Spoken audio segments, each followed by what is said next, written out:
de quién es Dios, de qué Dios es capaz como creador.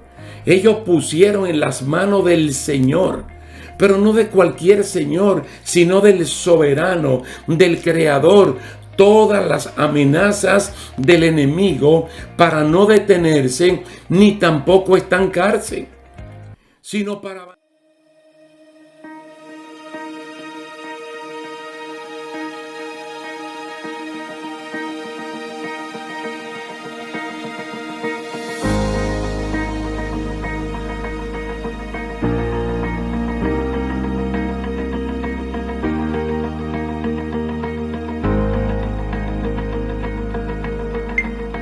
¿Qué tal, queridos hermanos? Dios le bendiga, Dios le guarde. Es un placer estar de nuevo con ustedes en esta serie de estudios bíblicos acerca de la iglesia del Nuevo Testamento.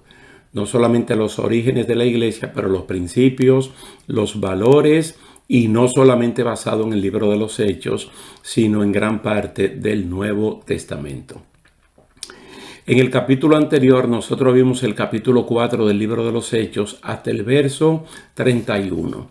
En el día de hoy nosotros quisiéramos ver ese mismo capítulo 4, pero desde el verso 32 al 37. Unidad en todo, son invencibles. Unidad en todo.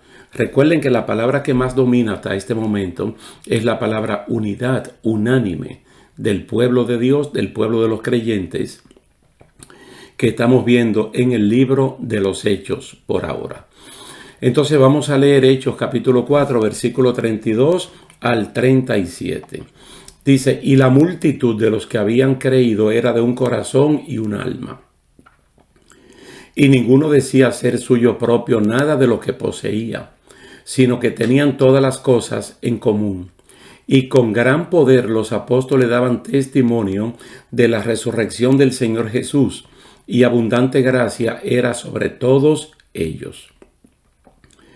Así que no había entre ellos ningún necesitado, porque todos los que poseían heredades o casas las vendían y traían el precio de lo vendido, y lo ponían a los pies de los apóstoles, y se repartía a cada uno según su necesidad. Entonces José, a quien los apóstoles pusieron por sobrenombre Bernabé, que traducido es hijo de consolación, levita, natural de Chipre, como tenía una heredad, la vendió y trajo el precio, y lo puso a los pies de los apóstoles. No es tarea fácil conseguir una multitud de gente con un alma y un corazón. La unidad cuesta muchos sacrificios, y cuando al menos dos personas están unidas, que se ponen de acuerdo, también en el cielo se ponen de acuerdo. Hechos capítulo 4, versículo 4 afirma que el número había llegado a 5,000. 5,000 es mucha gente, como para que no haya diferencias entre ellos. Aunque Lucas define la característica de estos primeros creyentes en cuanto a que estaban unidos y que estaban bajo las enseñanzas de los apóstoles, que ellos hablaban libremente acerca de la resurrección del Señor Jesucristo, que es lógicamente el fundamento de la fe evangélica. Al examinar este pasaje, el capítulo 4, versículo 32 al 37 de Hechos, hallamos que uno de los pasajes que es uno de los pasajes de más valor comunitario en toda la palabra de Dios. Y es que los seguidores de Jesús tenían una misma manera de pensar y de sentir. Todo lo que tenían lo compartían entre ellos y nadie se sentía dueño de nada. Eso es un gran logro para la naciente iglesia del Nuevo Testamento, que nace con una unidad monolítica, no solamente de estar físicamente juntos, pero también tener el mismo criterio para pensar. Que si yo tengo y el otro no tiene, pues podemos compartir y ahora los dos podemos tener. Este texto debe ser el texto clave o la brújula a seguir como patrón de lo que todo el creciente cuerpo de creyentes debe hacer. Yo creo que es la defensa más ardiente que hace Pablo en las cartas a los Efesios y a los Corintios de la unidad monolítica del cuerpo de Cristo en un solo Señor, una sola fe, un solo bautismo, un solo Dios y Padre de todos, que está sobre todos, por todos y en todos. Pero reconociendo que a cada uno de nosotros se nos ha concedido la gracia conforme a la medida del don de Cristo, según Efesios capítulo 4, versículos 6 al 7. Pero también en 1 Corintios 1:10, 1 Corintios 1:10, Pablo dice: os ruego pues, hermanos, por el nombre de nuestro Señor Jesucristo, que habléis todos una misma cosa, y que no hay entre vosotros divisiones, sino que estéis perfectamente unidos en una misma mente y en un mismo parecer. Este es un milagro grande. Y estamos hablando de dos cartas que posteriormente son escritas, Efesios y la primera carta a los Corintios. Pero viendo esta génesis, este origen de la iglesia cristiana del Nuevo Testamento, vemos una unidad en la forma de pensar. Esto no es fácil conseguirlo. Pero cuando todos tenemos en común la presencia del Espíritu Santo, entonces podemos tener la mente de Cristo.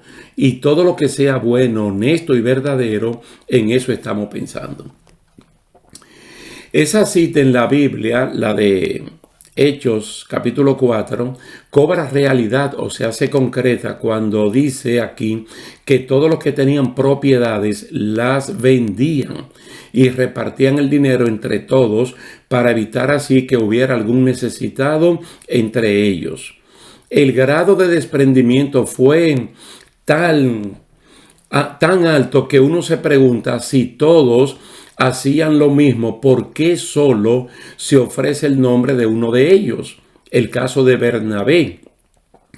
El caso de Bernabé, que era un levita, natural de Chipre. Entonces, ¿por qué? Porque según Números capítulo 35 y Levítico capítulo 25-34, él como levita no debía vender su propiedad. No obstante a esta cláusula del Antiguo Testamento, Bernabé procedió por la vía de la espontaneidad, por la vía del amor, a deshacerse de algo de tanto valor para él como era su tierra, su propiedad, y compartirlo con el necesitado. Al dar la característica del amor ágape, Pablo concluye que contra tales cosas no hay ley. Cuando Pablo está hablando en 1 Corintios capítulo 13, porque alguien pudiera decir, pero que Bernabé estaba violando una ley del Antiguo Testamento de Número 35 y de Levítico 25. Pero la Biblia dice que contra el amor ágape no hay ley. Entonces él se colocó en una dimensión superior a la ley, que era del amor, y decidió vender lo que tenía con tal de repartirlo con los pobres y emparejar con cada uno de ellos. De aquí es que se desprende que quienes vendieron no lo hicieron por mandato expreso de nadie, ni porque la ley lo exigía, sino que lo hicieron por amor y en un momento donde vieron a hermanos o hermanas desnudos y en necesidad y no le dijeron Dios te bendiga, vete en paz, sino que procedieron de la manera que Jesús lo hubiera hecho, porque es más bienaventurado dar que recibir.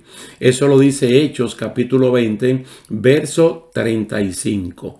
Hechos 20, 35.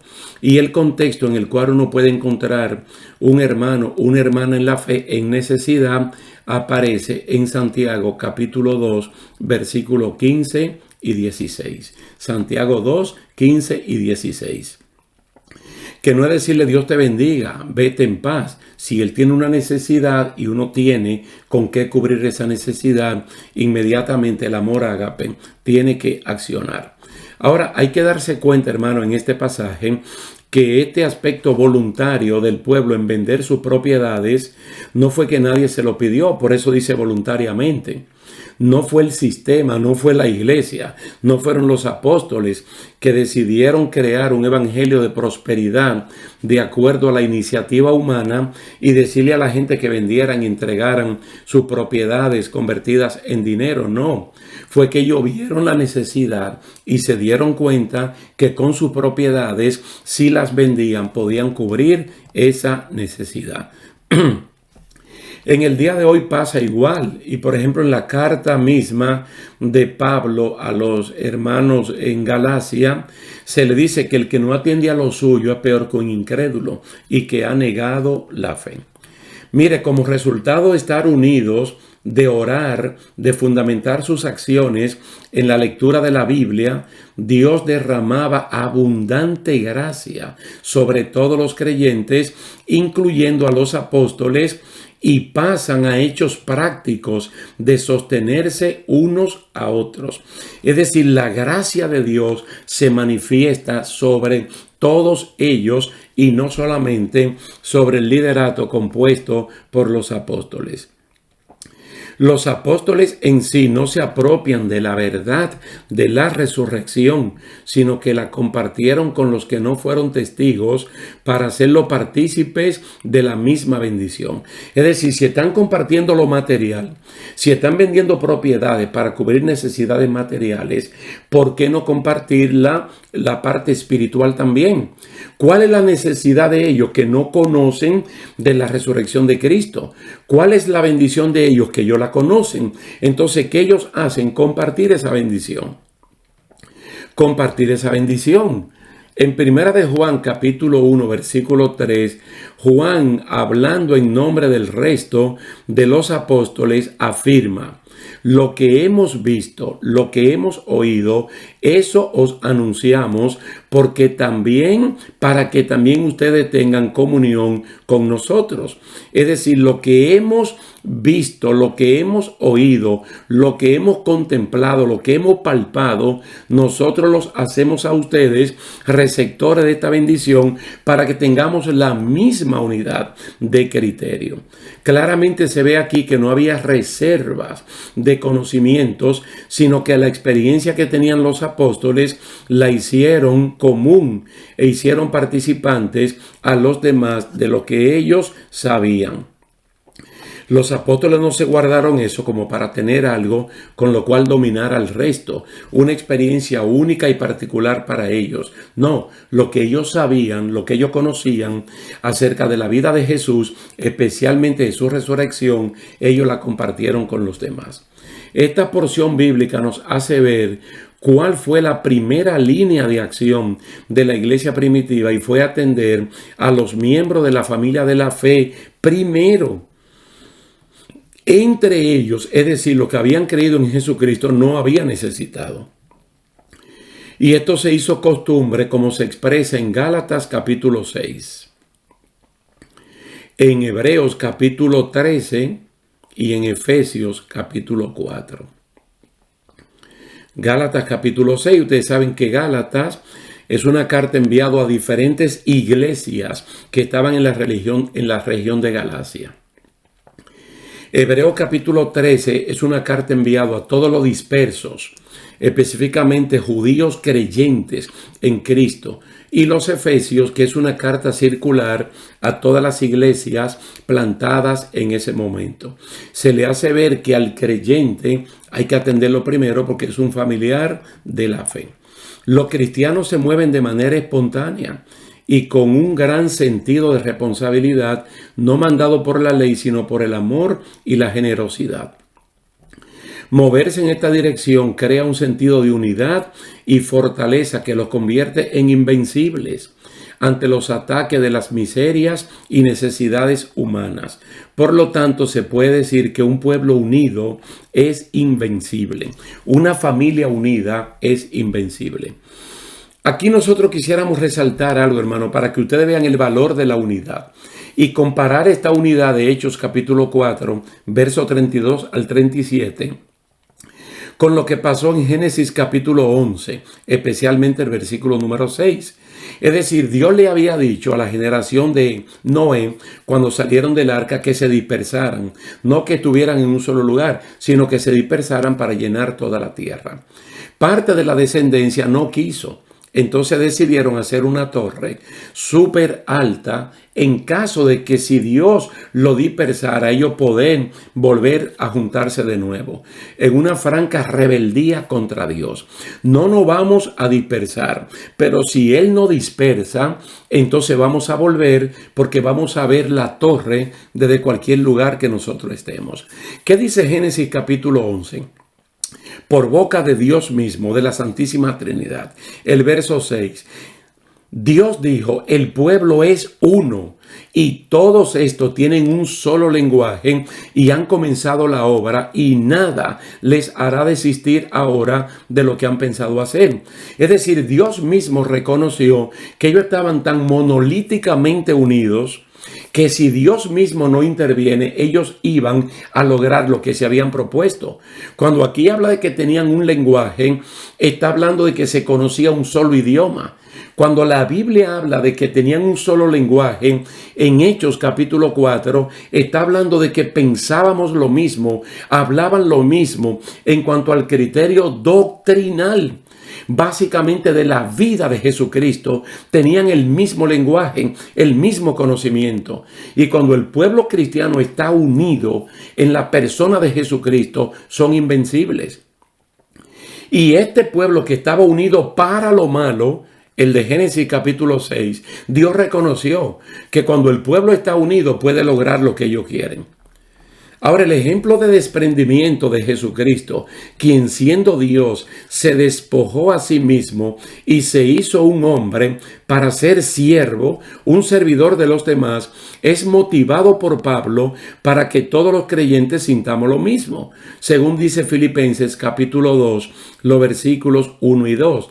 Yo creo que al punto que la iglesia ha llegado en este siglo XXI, nosotros, aunque pertenezcamos a diferentes congregaciones locales y denominaciones en todo el mundo, deberíamos sentir lo mismo en cuanto a lo básico, al fundamento de la fe. Todo lo honesto, todo lo bueno, todo lo verdadero. Si hay alguna virtud en esto, que nosotros lo imitemos. Hay instrucciones claras de no hacer nada por envidia. No podemos trabajar por contienda, por vanagloria, por competencia, sino con humildad, con mansedumbre, considerando a los demás, aunque tengan necesidad, como superiores a nosotros mismos. Los apóstoles tomaron la resurrección de Jesús como punto cardinal de su predicación y doctrina del cristianismo.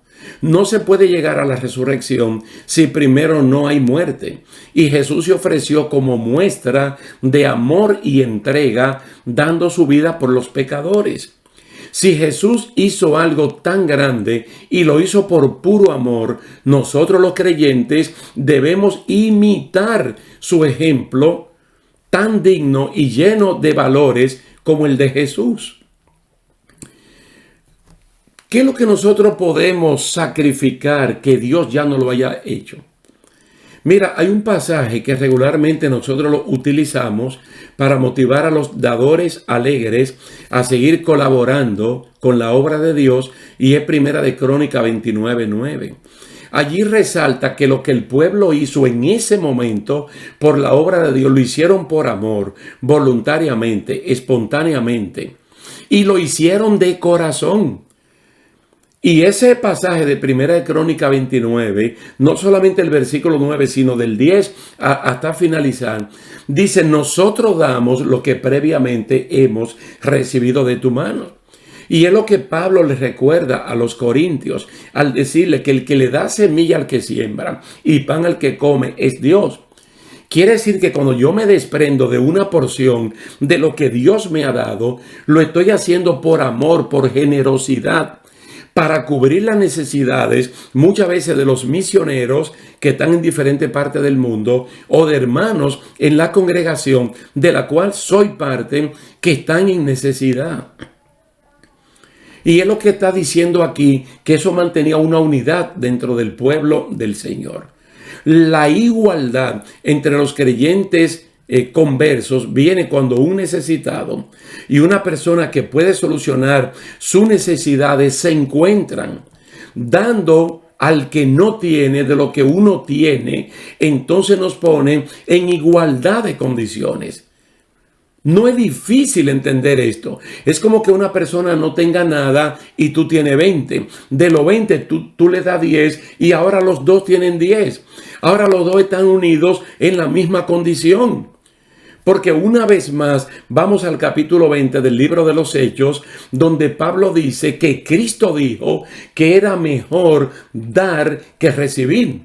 Cuando uno va a los evangelios, nosotros no encontramos el texto donde Jesús dijo que es mejor dar que recibir. Porque no es un dicho, es un hecho. Y Cristo habla más por los hechos que por los dichos, porque es mejor bien hecho que bien dicho. Entonces, ¿qué fue lo que Cristo nos enseñó a nosotros? Que es mejor dar que recibir. Porque si tú das, es porque tú no estás en necesidad. Y eres bienaventurado, eres bienaventurada de que tú tienes. Pero no eres como el rico insensato, indolente, que no se mueve por la necesidad de los demás, sino que de lo tuyo tú puedes dar. Mire, cuando se estaba colectando esa gran ofrenda para los pobres de Jerusalén, Pablo había enviado cartas a las iglesias que estaban plantadas en ese momento para pedir la ayuda, la colaboración de que colectaran una ofrenda para los pobres de Jerusalén. Los hermanos en Corinto eran muy tardíos, eran muy lentos, porque ellos entendían que cuando ellos daban una ofrenda o daban un diezmo, ellos empobrecían. Mas, sin embargo, los macedonios de Tesalónica, de Filipos, de diferentes lugares de Macedonia, eran tan pobres que Pablo prefirió no colocarlo en la lista. Cuando ellos se enteraron de que Pablo lo sacó de la lista, de lo que podían dar algo, ellos se molestaron en un buen sentido de la palabra. Y le dijeron a Pablo, aún de nuestra pobreza, nosotros algo podemos dar. Aún de nuestra pobreza, nosotros podemos dar algo, porque siempre hay alguien que tiene más necesidad que uno.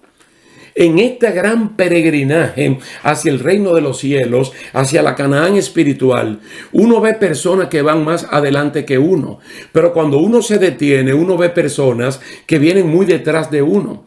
Asimismo es cuando uno analiza su vida. Tal vez tú estás carente de algo, pero cuando tú miras para atrás, hay personas que están más carentes que tú de muchas más cosas que ellos no tienen, pero que tú las tienes. Y que tú desde tu carga, tú a otro le puedes ayudar.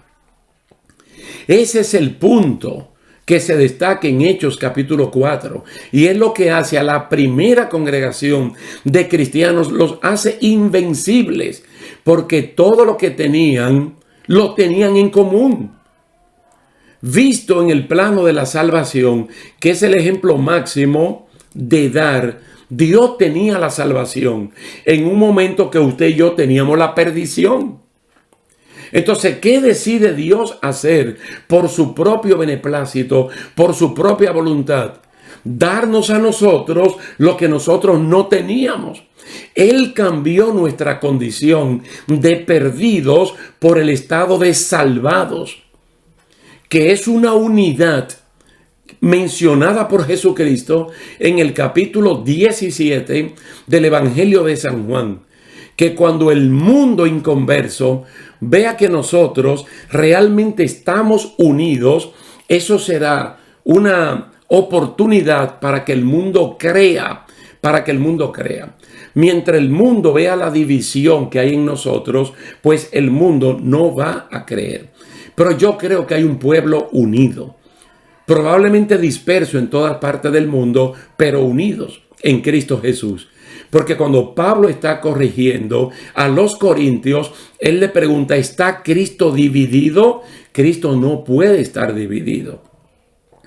Cristo no puede estar dividido, porque nadie puede ser ni de Apolos, ni de Pablo, ni de nadie, sino de Jesucristo. Es decir, no podemos estar divididos entre Pedro, Pablo y Apolos y que un grupo minúsculo diga que es de Cristo, porque Cristo no está dividido. Y ni Pablo, ni Apolos, ni Pedro murieron por nosotros, ni fuimos bautizados en ellos, sino en Cristo Jesús. Entonces, un pueblo unido es invencible. Y aquí se presenta una de las primeras características de este pueblo. Y estaban unidos estaban unidos en la oración, en el estudio de la palabra del Señor y en el compartimiento del pan. Por eso gracia abundante era derramada sobre cada uno de ellos, y el pueblo no creyente los admiraba, y destacaba esta unidad. Vamos a dejarlo hasta aquí por este momento, dándole gracias a Dios por esta linda oportunidad de compartir su palabra en Hechos capítulo 4, versículo 32 al 37, y destacando que el pueblo unido es invencible. Muchas gracias por la atención prestada, muchas gracias a Dios, y esperamos vernos en una próxima ocasión. Dios le bendiga y Dios le guarde.